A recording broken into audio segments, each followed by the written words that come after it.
নমস্কার, স্পোর্টার নিউজে আপনাদের স্বাগত। বিশ্বজিৎ ভট্টাচার্য বেশ কিছুদিন ধরে দিল্লি সুপার লিগে কোচিং করছেন।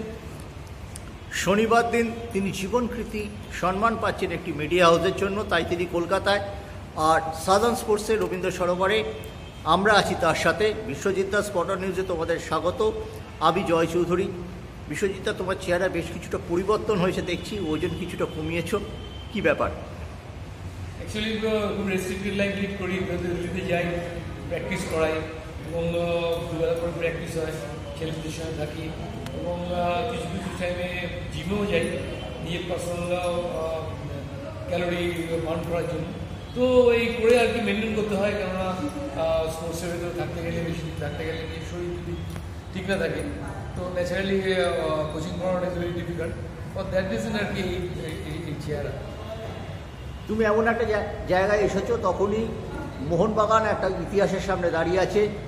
Mohun Bagan back to back league winner shield, অতএব মানে পরপর 2 বছর আইএসএলে আজ পর্যন্ত কেউ টপে থাকতে পারেনি। 22 রাউন্ড বা নির্ধারিত রাউন্ডের শেষে মোহনবাগানের কাছে সেটাই করে দাঁড়ানোর সুযোগ। উড়িষ্যাকে হারালেই মোহনবাগানের ধরাছোঁয়ার বাইরে চলে যাবে। কি মনে হয়, 1 মার্চ পর্যন্ত অপেক্ষা করতে হবে নাকি রবিবারই মোহনবাগান উড়িষ্যার বিরুদ্ধে সেই কৃতিত্ব? মনে হয় যে যেরকমভাবে মোহনবাগান খেলছে, যেরকমভাবে ওদের পারফরমেন্স আছে, তাতে মনে হয় যে উড়িষ্যা ম্যাচই ওটা কনফার্ম করে ফেলবে যে ওরা লিগটা চ্যাম্পিয়ন হবে। এবং মোহনবাগান ক্লাবের যে ডেপথ আছে, খেলার ডেপথ, এর থেকে অনেক বেটার। আমার মনে হয় যে আর বেশি দিন ওয়েট করতে হবে না, এখানেই অ্যাচিভ করে যাবে।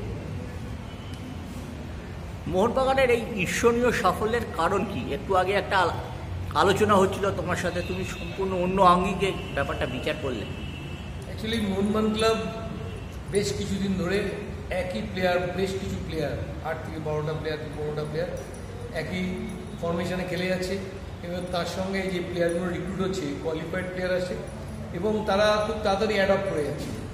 আর হচ্ছে কোচিং স্টাফ, তার সঙ্গে প্লেয়ারদের কোনো ইগো লড়াই নেই, অফিসিয়ালদের সঙ্গে প্লেয়ারদের কোনো ইগোর লড়াই নেই। আর সেকেন্ডলি হচ্ছে যেসব প্লেয়ার বেঞ্চে বসে আছে তারাও ইকুয়াল পারফর্ম করছে যারা ফার্স্ট টিমে খেলে, এবং তার জন্য ফার্স্ট টিমের প্লেয়ার নেওয়ার পরে, বসিয়ে দেওয়ার পরে যারা আসে তারা এসে আবার সেকেন্ড টাইমে গোলও করছে এবং ম্যাচকে উইন করছে।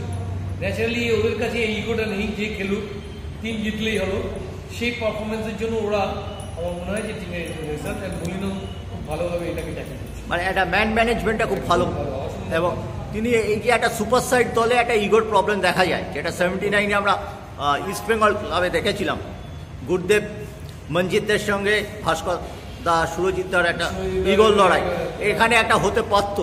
79-এর মতো একটা পরিস্থিতি সত্যি সৃষ্টি হতে পারতো। এটাকে নিউট্রালাইজ করার জন্য কতটা ক্রেডিট তুমি মলিনাকে দেবে? 100% পুরোপুরি।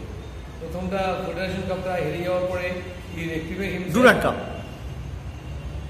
ডুরান্ড কাপ ফাইনাল, সরি, তো ওটা হেরে যাওয়ার পরে ও নিজেকে রেক্টিফাই করেছে এবং খুব তাড়াতাড়ি ব্যাক করে চলে এসছে এবং হি প্রুভ হিমসেলফ যে ও খুব ভালো কোচ, এবং হি প্রমাণ করেছে যে টিমের ম্যান ম্যানেজমেন্ট এত সুন্দর চালাচ্ছে যে টিমের কোনো ক্ষতি হয়নি, টিমের লাভ হয়েছে এবং মোহনবাগানের তাতে অনেক বেশি লাভ হয়েছে এবং ওরা প্লেয়াররা খুব ভালো খেলছে এবং নিজেও প্রমাণ করেছে যে ইজ দ্য বেস্ট ম্যানেজার।